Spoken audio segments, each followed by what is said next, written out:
All right, good morning. So, how we doing? Says I am live and building an audience. All right.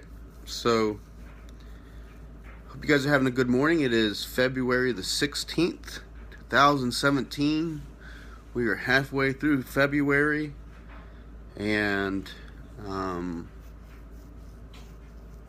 today we're going to be in Psalm 26. Verses 1 through 5. So let's just jump in and we will see where it takes us. So it says this. It says, "Vindicate me, Lord, for I have led a blameless life. I have trusted in the Lord and I have not faltered. Test me, Lord, and try me.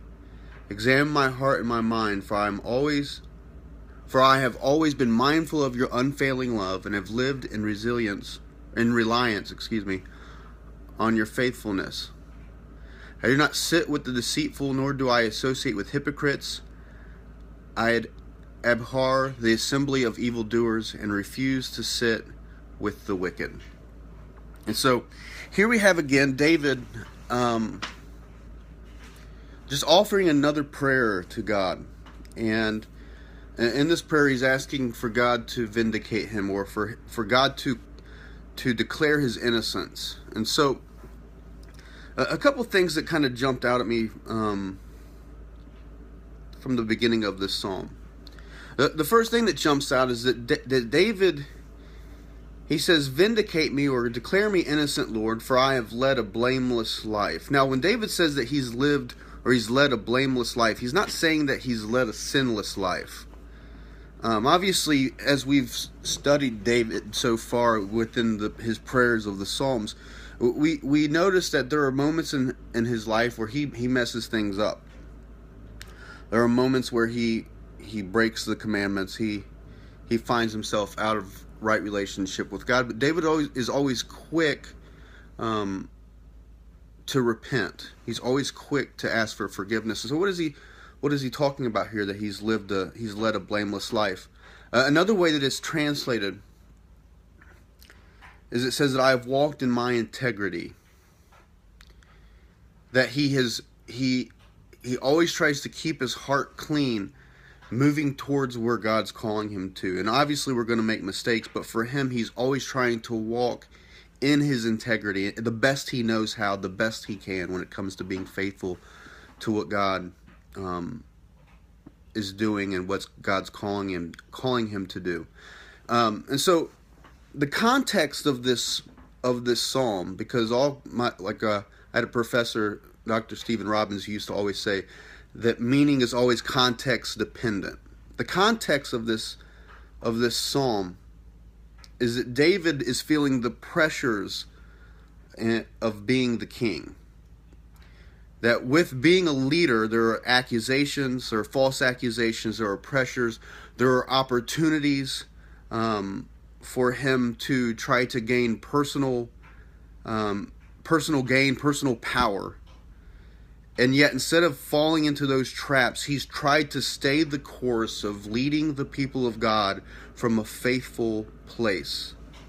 He says, "I do not sit with the deceitful, nor do I associate with the hypocrites. I abhor the assembly of the wicked, and I refuse to sit with the wicked."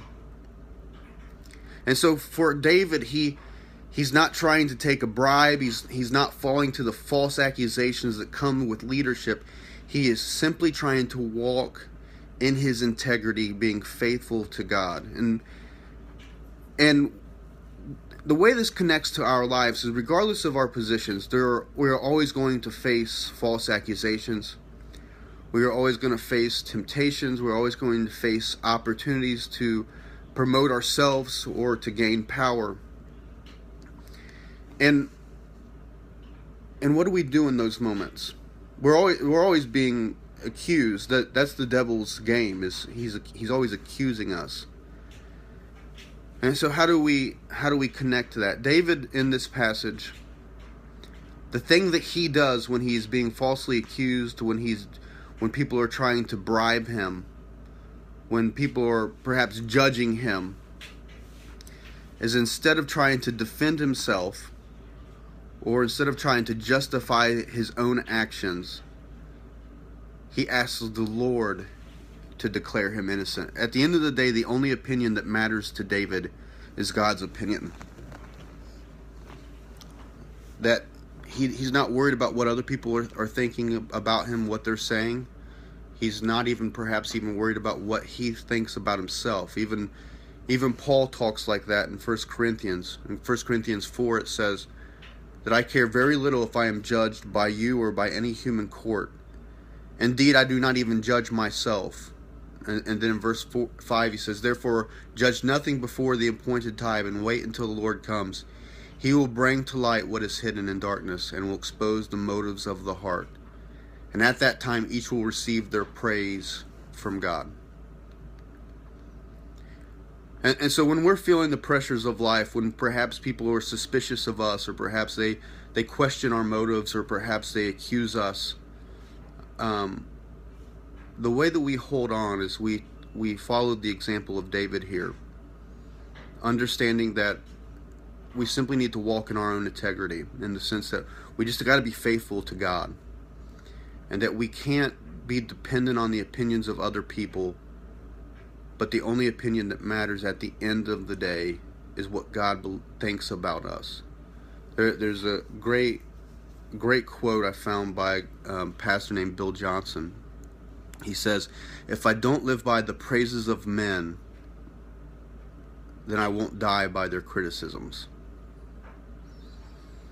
And so the way this challenges me is that I can't worry about what other people think at the end of the day, about whether or not they're questioning my motives or what they think. I simply have to be faithful to what God is calling me to do. And so maybe that connects with you today. If not today, I know it will connect at some point. We just have to be faithful to what God is calling us to do, regardless of what other people think about that. So hopefully that's a blessing to you today. Today is Thursday, so it's Thankful Thursday. So be thankful today. Maybe perhaps thank somebody in your life who does good things, or just needs a encouragement. I saw my son yesterday hold the door open for some of his classmates, and so I pointed that out to him this morning, that I was thankful that he has a heart to serve other people. And so you never know the way that encouragement can perhaps just change a person's trajectory, change their day. And so hope you guys have a great day. Blessings. We will see you tomorrow. Love you. Bye.